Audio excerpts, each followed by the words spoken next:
The Zipaquira salt mine is located 50 kilometers away from Bogota.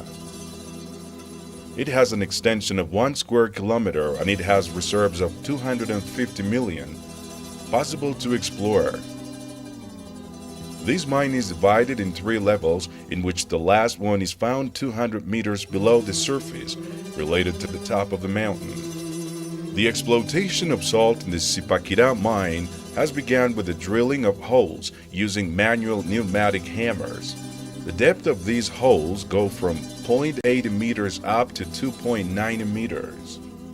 Once these holes are done, they are filled with explosive material.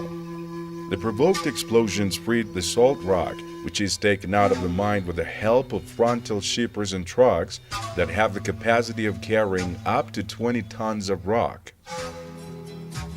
The salt rock evacuated from the mine is deposited in tanks with a capacity of 50 tons, called saturators. They add sweet water to these tanks while the salt rock dissolves. This process is called saturation. Once the sweet water dissolves the salt, it becomes a substance called brine, which is stored in a big production tank to be pumped later by a brinoduct to the salt refining plant located 5 kilometers away.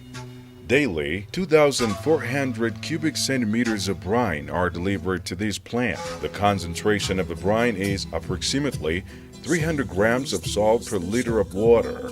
Once the brine gets to the refining plant, it is submitted to an evaporation process in void or to an electrolysis process to separate the chlorine and sodium molecules contained in the brine and the hydrogen and oxygen contained in the water to obtain chemical derivations.